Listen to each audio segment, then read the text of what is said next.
Good afternoon, ladies and gentlemen. Guile here, and welcome back to the Forged Alliance Forever promotional series. And for those of you that don't follow the Guilecast Facebook page or haven't been keeping up to date with the whole Patreon thing that I've been banging on about for the last couple of casts, you did it. And you did it in record time. I allowed 3 to 4 weeks for you guys to try and raise a total that I didn't think was ultimately reachable.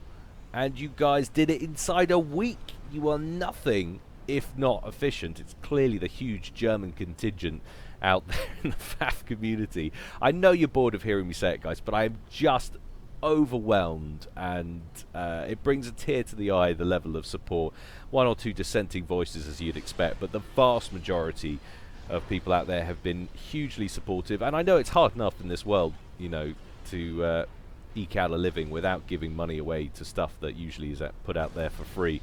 But if you haven't been able to donate financially, and I completely understand why you haven't, just know that the huge amount of support, I've had so many people who've been giving me really encouraging, uplifting speeches sent through to my inbox, and I've read each and every one of them that's come my way. And I every view, every positive comment, I massively appreciate them all.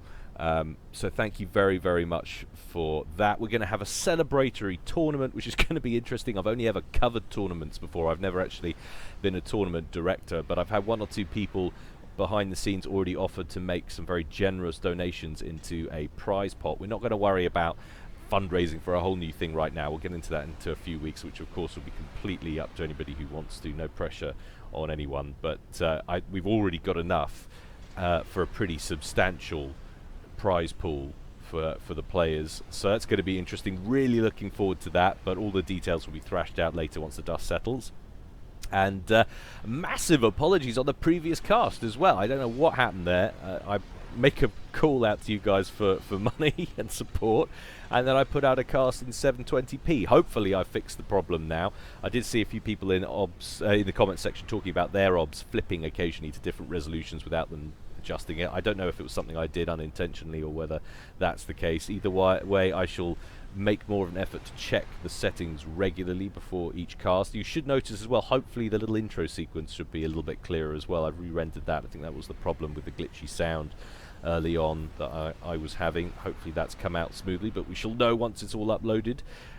Anyway, that's enough. I've prattled on. Let's get on with today's game. It's going to be I'm feeling jazzy, so let's jazz it up. I'm in a very good mood, as you can tell.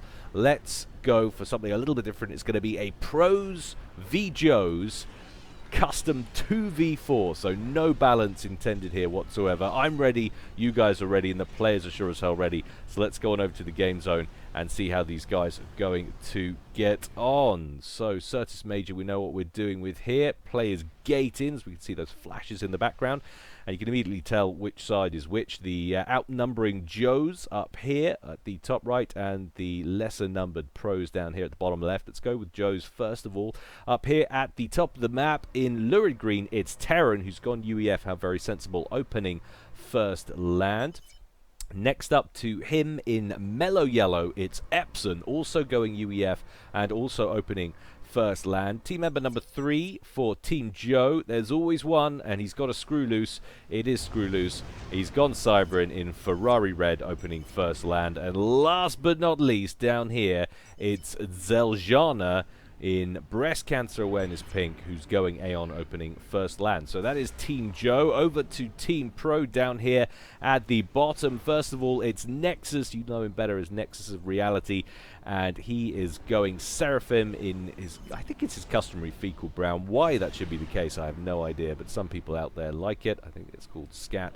And he is going first land. And next up, his only other teammate here, it is the one and only Blodair in his very customary regal purple, going UEF, opening first land, going second air there now, down next to the Hydro once he gets that built. So those are the teams, and of course quality at a woeful 4.75% of a very unbalanced game. But I've got to say, as it's been correctly pointed out, to these sorts of unbalanced Pro v Joes 2v whatever games that we've seen in the past, it's not really a 2v4. Ultimately, why is that? Because these guys still have access to all of the mass, and being a pro, they're going to be able to capture that mass more quickly and utilize it much more effectively than their opposition. Even if they've got a little bit more manpower, they'll be able to put out a little bit more CPM in theory. It's not necessarily an easy ride, and what these guys are going to have to do is they're going to have to get down to this side of the map, lickety-split, and try and pile as much pressure on these two pros as possible to make it very difficult to expand out into these extra redundant starting locations, which is going to give them a huge amount of extra eco than they would be getting if they were an individual player over here on Team Joe. So it's not going to be easy. Syrtis Major, of course, these starting locations are very, very close. As you can see, the queued up mass extractors already in play, and a lot of them, the whole base sections down there, and that sort of natural expansion to the right there of Nexus. So it's not going to be easy at all, but I would like to see some drops coming in from Team Joe. Zeljana is going to be the target of priority for Team Pro. Why is that? Well, the others are kind of 1100, 1100, and 1300 for Terran, Epson, and Screwloose, but Zeljana is technically a pro, as we understand one here at Guilecast. He's 1500, so he is going to be the one that they're going to be concerned with getting out of. If they're thinking sensibly, I would think that's what they would be thinking of doing. Getting rid of that guy, first of all. The very first shots fired, meanwhile, over here at the top between Terran and Blodir, and that's going to go Blodir's way as the first striker buys it at the first hurdle, and Blodir is going to withdraw with that other strike with about 48 hit points on board. Terran's going to give chase with his Snoop, that whopping 2 DPS it's got on board. It's either 2 or 4, but whatever it is, it's paltry. And Blodir dispatches a relief force of another Snoop and Striker out to the top section, the top pass up there, to relieve his straggling comrade in arms.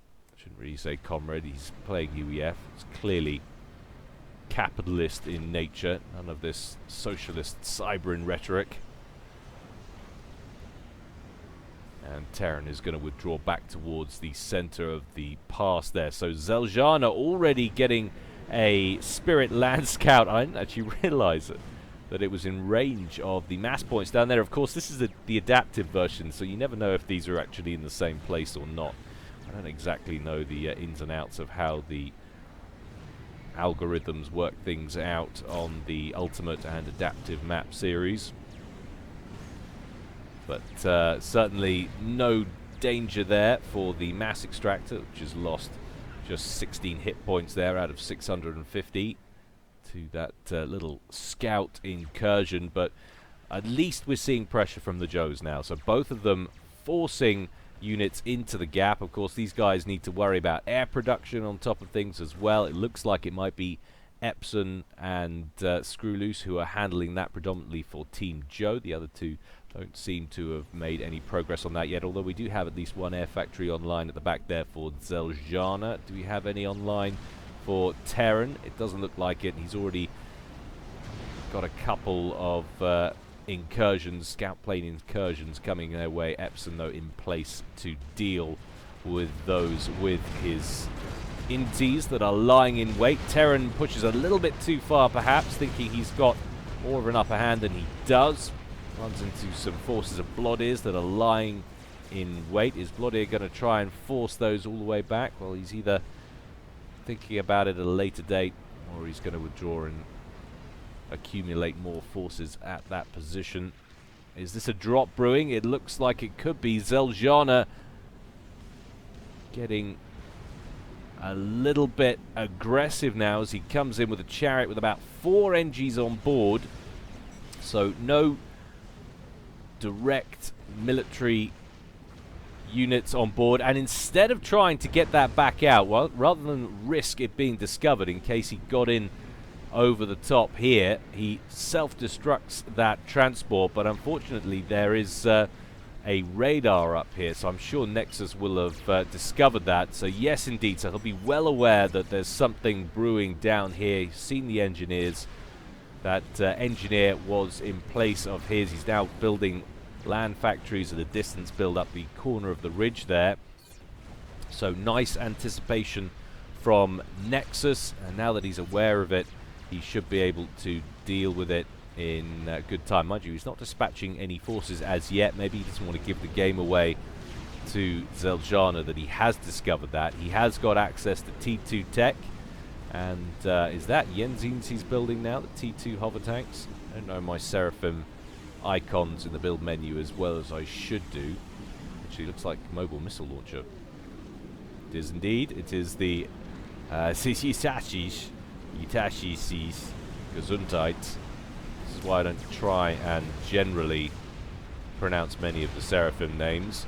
And he's going to use those to lob some shells down towards the land factories down here. And there is the first Ilshiva off the production line as well. Well, looky here. Meanwhile, up at the top, Terran getting excited and bringing a few of his T1 units, but Blodair is in place with his ACU getting a upgrade there on the commander, and as the chat menu informs us, that's a T2 upgrade on the commander. He'll be able to plonk down some point defense and lock that area down nicely. We already have the T2 engineering suite on board Nexus. You can see working on a T2 PD there as well. And that little drop, as suspected, once we realized it was discovered, has come to nothing. The engineers have been destroyed or being destroyed. Last two remain, and all of the factories are down. They did manage to take down the radar, the engineer down here, and the mass extractor, but I think it's fair to say many more resources were expended in that little incursion than were destroyed by Team Joe. Screw Loose making a play for the structures in the center. There are, of course, a couple of eruptors in play. There should have been 4 originally. He's taking care of the 2 on that side with the Medusas. Needs to get those artillery units in range of the next set so that he doesn't lose more Mantis unnecessarily. 8 minutes, nearly 9 minutes in, and it does begin to look like the pros are well established now. And if we take a look at Eco, 89 there for Nexus, Blodair on 80, 55 for Zeljana, Screwloose 52, then 44 for Terran, and 39 for Epson. Overall, it's relatively even on total mass accrued, but of course, mass in the hands of 2 pros or mass in the hands of 4 Joes. I know which one I'm going with for the time being. Blodair advancing forward with his T1 band and throwing down a couple of triads, or a triad actually, and a T1 PD, or indeed, is that a PD or a railgun? That might be a railgun. We shall know soon enough. Yes! I called it. A little bit of anti-aircraft coverage up at the front, also getting a radar there as well. And Terran is going to have to back up. He's got the Zeph amp on board his commander, so he's not going to be able to get embroiled in a T2 PD war at this time. Meanwhile, down here at the bottom, it looks like Nexus is making progress against Zeljana. Zeljana getting an upgrade on his commander. He's already got one of the gun upgrades on board, and there is the T2 engineering suite, so he should be able to throw down some point defense and stall this attack. However, there are mobile missile launchers marching forward. That's going to be a thorn in the side of Zeljana as he tries to get any T2 defensive emplacements online. And now it seems Epson is throwing in some T1 units into the fight up there at the top, and Screwloose breaches through the middle, and now Nexus is going to have to divert some forces to cover this incursion up through the center. For the moment, he still seems to be continuing on towards Zeljana.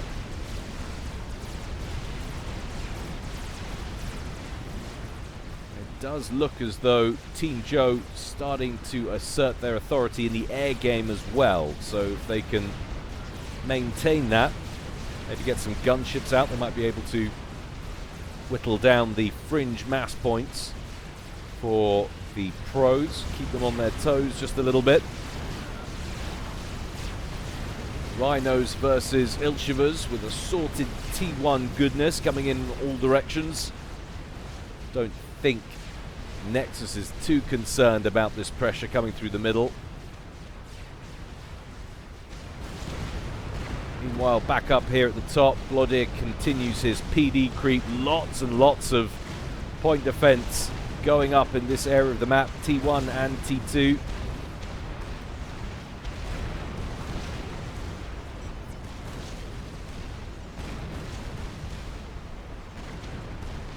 Got to be very careful with your placement for this. It's an awkward hill. You don't want to be wasting PD fire shooting into the ground.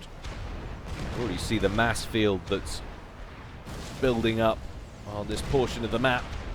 Whoever gains control of it will be at a significant advantage. I miss the old scoreboard that the what was it, Supreme Scoreboard, the mod that showed us all of the information. I haven't tried it in a while. I need to go back to it to see if the issues remain or if they were fixed. Do you remember it was causing that weird stutter issue in gameplay? Just the extra information that it gave you, the reclaim, the team mass accrued in total, all of that stuff is invaluable from a casting perspective. And now Nexus deploying a few forces up towards the middle and pressuring Screw Loose's middle mass. There's only 3 of them left, but they're all T1, so it's not going to be a huge dent in his eco. But look at things as they stand. Nexus on 160, Bloodir on 159, and 71, 69, 66, and 66 there, respectively. So we're in definite advantage territory in terms of total mass being accrued now for the pros. Bloodir going for the T3 upgrade, and that could cause even more problems for Team Joe if he starts plonking down Ravagers up here on the cliff edge. They're going to have huge reach, start extending into, I'm pretty sure if you put one here on the cliff, you're going to be able to maybe reach some of the core mass if the cliff edge doesn't get in the way. All kinds of problems there potentially for Terran, and we're starting to see some T3 units on the field now.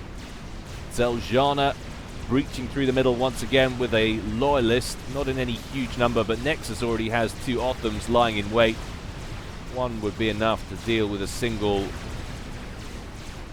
Loyalist, a single Bernie Sanders.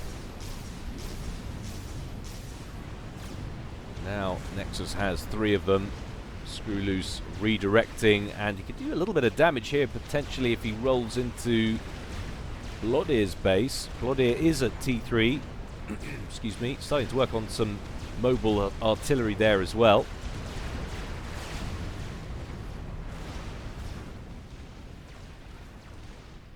But so far the pros being very effective indeed, covering all of the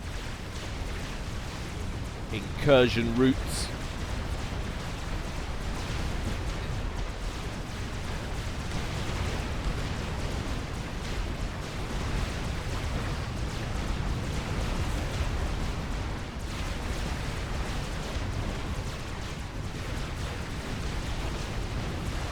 And Bloodir successfully drives back the rest of those forces belonging to Screw Loose, and Nexus meets up with him in the middle.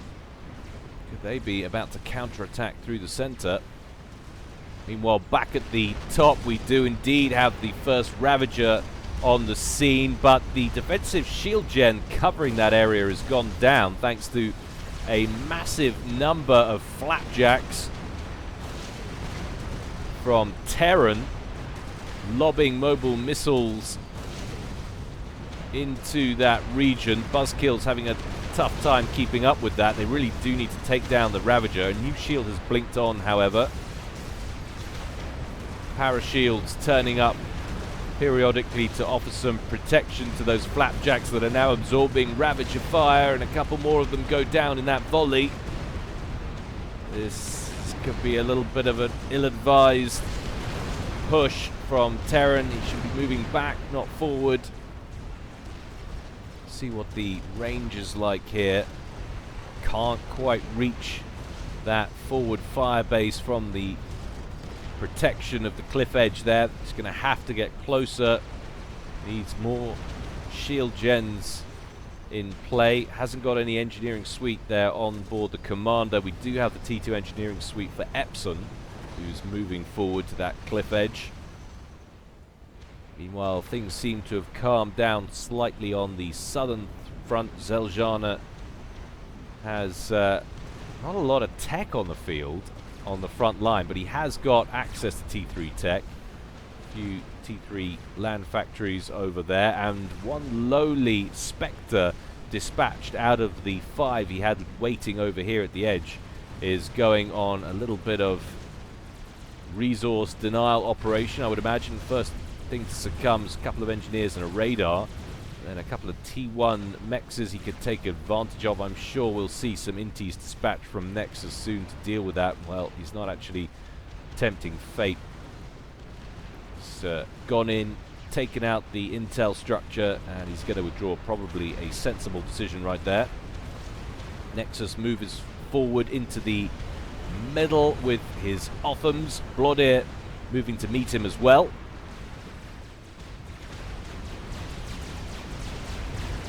Five Bernies lying in wait. Certainly gets around, despite that massive stoop of his.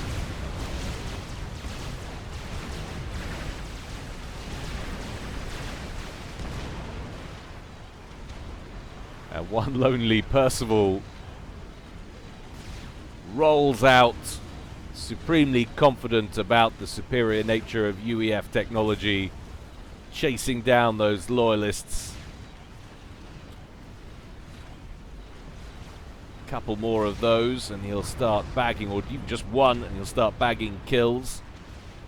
It's a thing of beauty, and Screwloose is going to need to engage that or withdraw. Another Percival turns up on the scene. Meanwhile, Blodir has moved forward up to the top of the map and taken out another couple of mass extractors up there.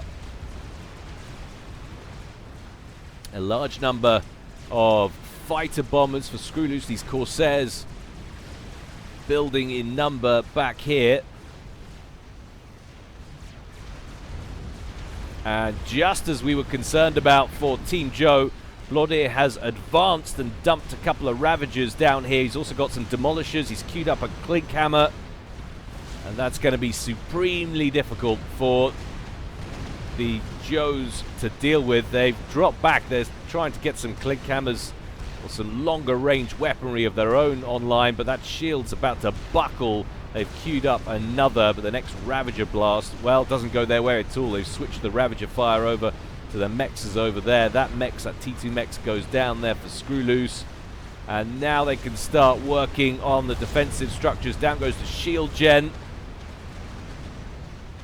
Scary stuff indeed. Mobile artillery fire being lobbed over here.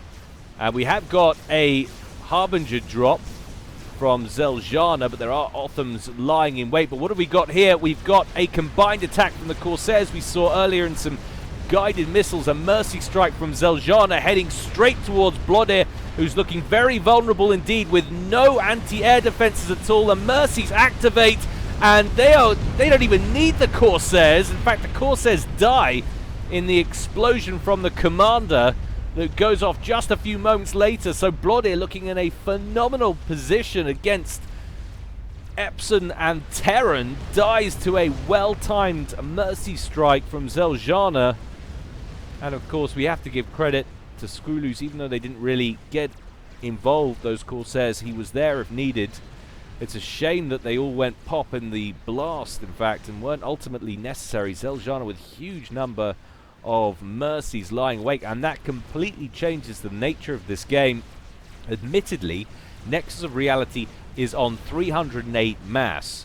That's almost as much. Well, there's a slight team advantage overall for the Joes now, but they have to get units in here ASAP. They need to prevent Nexus from expanding into Blodir's old base, which he will be doing immediately. Well, in fact, maybe he won't be doing it immediately because he has a drop, an Otham drop on the cards. Huge numbers of T2 transports loading up those siege tanks now as we speak. He's got his interceptors covering the northern flank after a little bit of a probing incursion from Terran's interceptors. And suddenly all goes quiet. Well, I think not for long. It looks like there's a very large drop brewing here indeed. The question is, where's it going to go, and how alert will the Joes be to the potential threat? They've got the interceptors to cause problems if they are quick off the mark, but you can bet that Nexus will do everything he can to get this drop in cleanly. In fact, a lot of the transports don't have tanks on board. And Nexus has also got his commander on board as well. So a very aggressive drop, potentially. Maybe he's just airlifting him to a different part of the map. Is he airdropping over here to scoop up Blodir's base to assist with it? Or is it part of the offensive drop? In come the interceptors from Zeljana. They're going to tangle with Nexus's air force, which is superior in number. There's a miscalculation there. They're going to need these interceptors to potentially ward off this drop. There's a drop coming in from Terran, who anticipates the expansion of Nexus into Blodir's old base. Meanwhile, Harbingers move forward in the bottom flank from Zeljana, trying to take advantage of Nexus's more vulnerable position. And in fact, Othams that would have been used to defend against this have now got into this drop. The drop is underway, and it looks like they're targeting Screwloose. Screwloose does have at least one Myrmidon in there. One of the drops is unsuccessful, and surely that will be enough. 4 Othams die in the assault, in the crash. Does he have access to overcharge? He's going to need it. Yes, he does, but he needs to be overcharging now. I don't know what he's waiting for.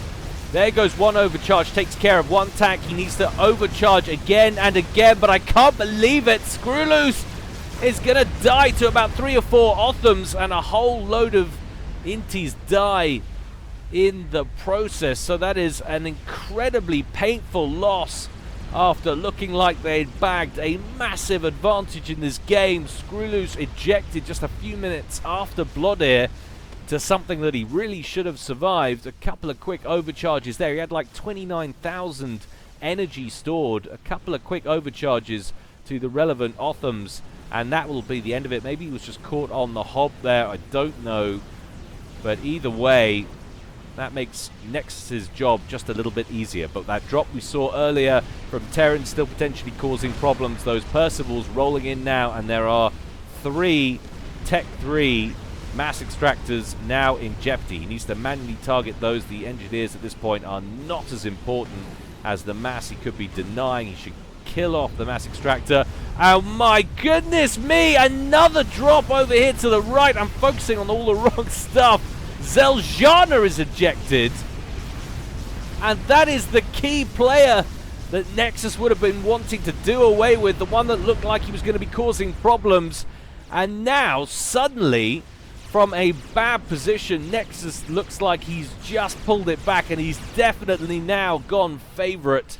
289 mass versus 172 and 105, and of course all of that mass under the control of just one person, and that person is a 1900 ranked pro. Nexus deals with that Percy attack, still hasn't been able to find the time and the resources to expand out into Blodir's base. Why? Because he's actually just gone on the offensive, and with 2 drops. I'm so sorry I missed that. Incredibly irritating. As always, guys, if you want to see anything that I miss, you can go ahead and check the replay ID, which you can find in the description below this video and any others, and see what happened to yourself. But obviously the drops continue, and he's still producing more T2 transports, so he likes the way this is going with the Othams. Has spat out a few transports. What was said in the conversation there after the demise of Zeljana? Well, not a lot. In fact, you can see it hasn't been long since we've seen upgrades going off for Blodir, so not a lot of conversation going off. A few expletives here and there, but otherwise comms chatter has been pretty quiet. Maybe they're all chatting on Discord. One solitary demolisher on the ridge there for Terran, just lobbing shells down at exposed resourcing options over here. Picking off mass extractors and mass storage. In comes another drop from Nexus. He says, why stop now? They've been working so very well. But now we have ASFs on the field for Epson. They pass overhead. They're going straight after Terran's commander. One of the transports goes down.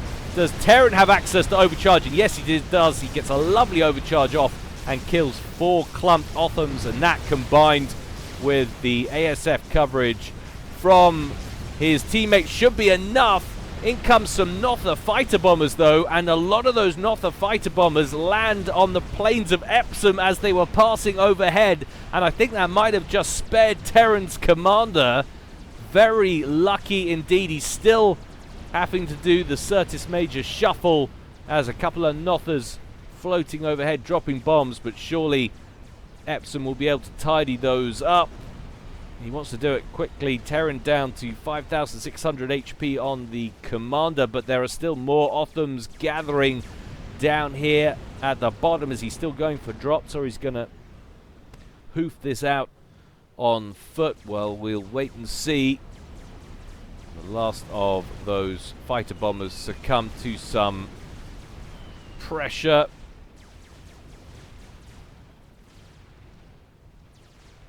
From the anti-aircraft emplacements in Epsom's base. Hear the bombs going off, but can't actually see them. Well, it's a strap bomber for Epsom. But alas, as soon as we home in on it, it gets taken out. Heard 2 or 3 bombs drop, but still, they're doing a reasonable job at containing. Nexus is still not in place to grab Blood's old base, not in a position to expand as yet. Epsom up to nearly 200 mass. Terran is recycling something. Momentary spike in his eco there. Sure that's not representative of where he should be. And actually, he's working on a Fat Boy in the main base.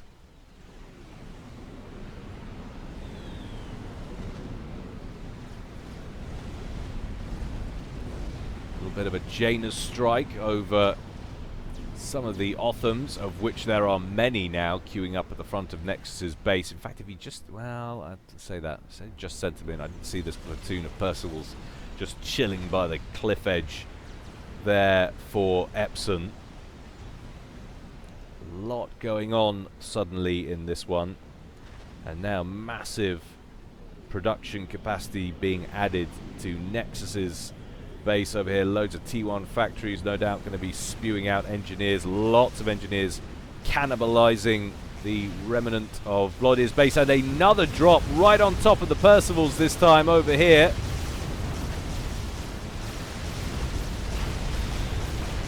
Nexus not waiting around.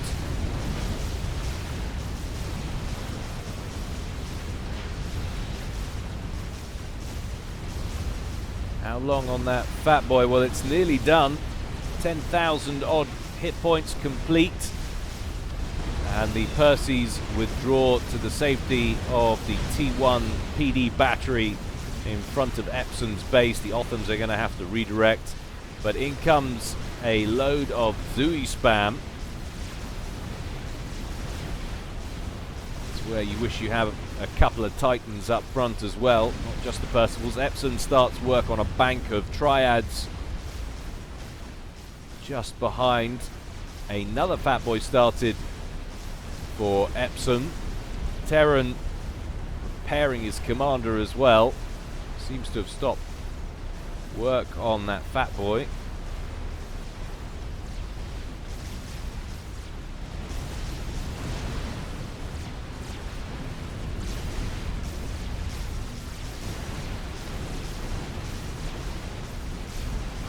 A nice little bit of thinking from Epsom, start spewing out some mech marines to deal with the Zui threat.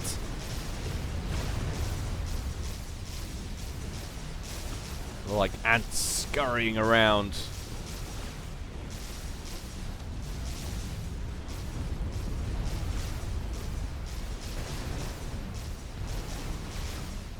Lots of spy planes out from Terran, keeping an eye on what's going on, but another little drop up here potentially. Just one Zui and an Otham this time. Maybe just wants to get in and take out that T3 mass extractor in the corner that's pretty vulnerable. Terran paying attention. Well, he needs to get his ASFs involved. Resting on his laurels, he's going to allow that Otham into the main base to sensitive areas, and indeed he does.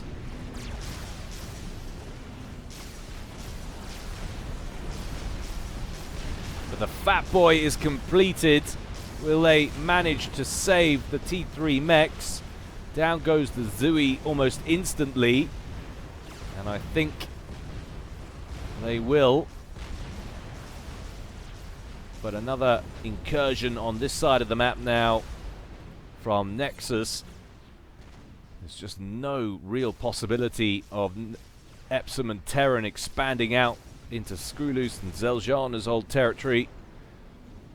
And contrast that with Nexus, who's very happily going about his business. And goodness gracious me, he spammed that up quickly. An experimental bomber on its way to wash some asses. Awasar lining up for an attack. That's not a bad call. There's not a huge amount of... well, actually, Epsom does have some ASF numbers in there, but the Otham pressure rolling forward. Now facing the Fat Boy we saw just a little earlier, and the spy planes, if you look on the mini-map from Terran, are circling very close to the Awasar, so it's probably the case that the Joes are now aware of its presence. Not sure if that helps in any way, particularly until it gets out away from Nexus's base. They can't bring their air force to bear on it.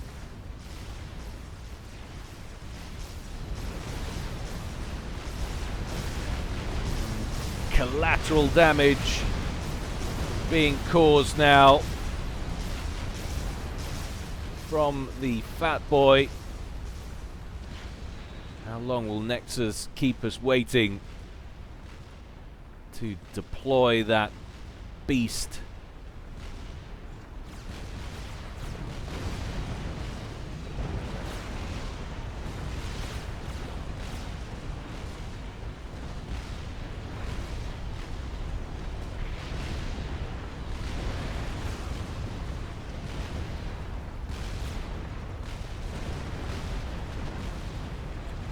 And here we go.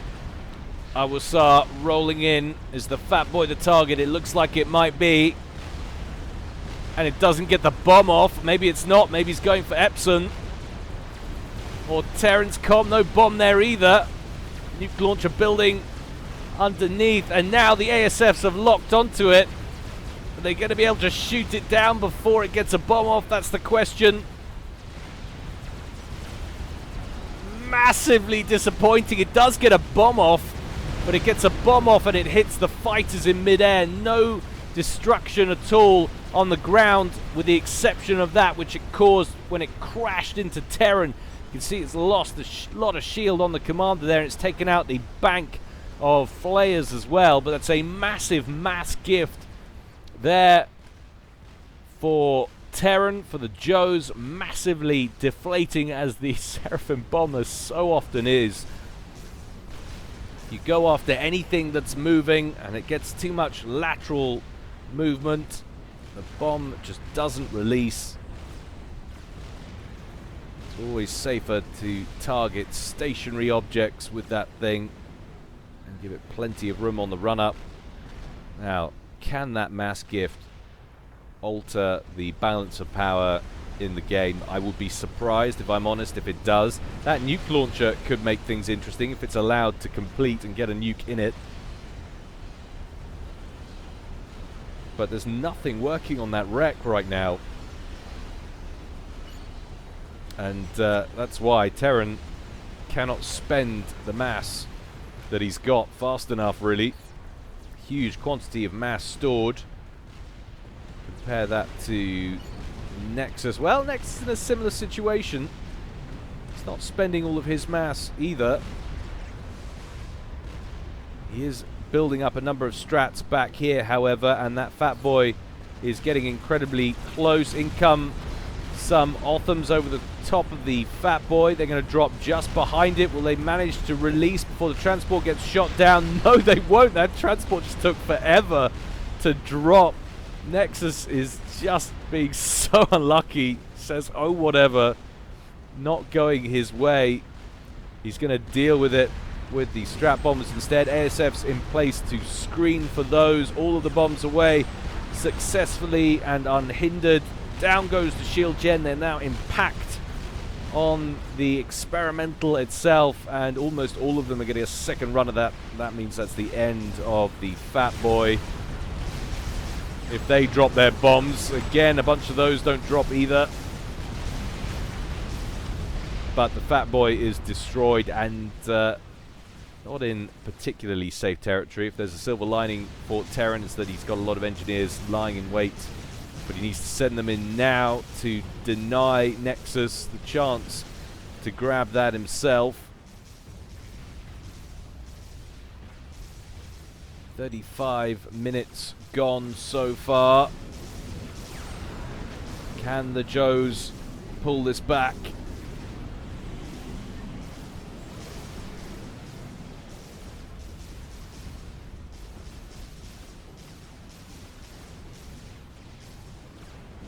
Engineers were sent in to scoop up the wreck. They don't last very long. They've got about half of it reclaimed before the Othams turn up and make today a very bad one for them.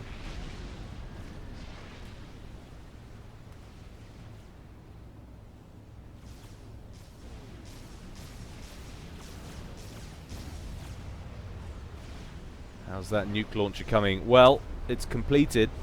It's without shield coverage though, and no power assisting structures either, and with a wave of spy planes coming over, Nexus will surely have spotted it. There it is in full view. He will not want that to complete, and if he hasn't been keeping an eye on it, he might not know how long it's been operational. Does he have anti-nuke defense? Will determine how worried he is and his potential response to its presence. And another experimental bomber, because the first one sold it to him so well. It's like buying a second-hand car. You get out of the dealer, the gearbox falls out onto the road, and going back and buying another one from the same dude. But he is not discouraged. Goes straight out, gets himself another one. And will he be able to use this one to better effect? ASF's tidying up the fighters of the Joes up here. Nexus doing a good job of prepping the groundwork. And he's got a lot of strat bombers in as well. So we got a potential snipe on the cards here. There's not a huge amount of shielding covering the Joes, and a Mavor. That's a ridiculously optimistic decision. One that will probably be very short-lived, as in come the bombers, and in one pass take care of Epsom, and with it the threat from the nuke launcher. That Mavor was never going to get done, surely was built as a joke. Terran had started work on a Duke as well, but I'm dubious if he's going to be in the game much longer, as those bombers come in for a second pass.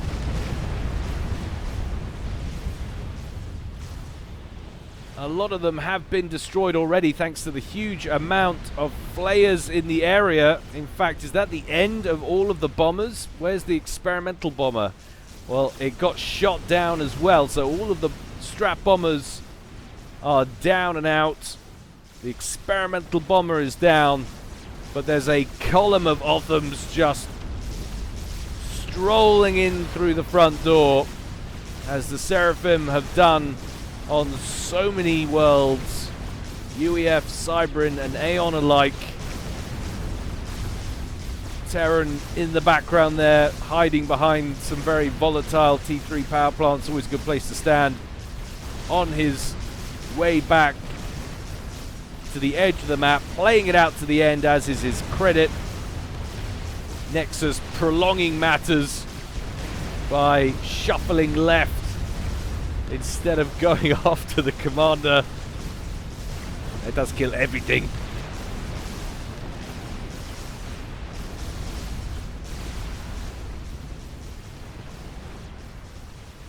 So he got some ridiculously elaborate overkill plan for the commander. I don't think so. He just wants to enjoy this moment. Now, Terran faces his fate. No prospect of recall. He makes the stand here for his Forged Alliance brethren.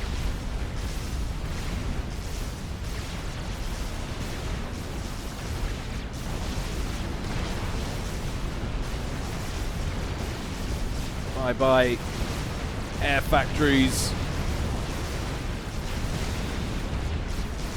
It's your screenshot of the week right there.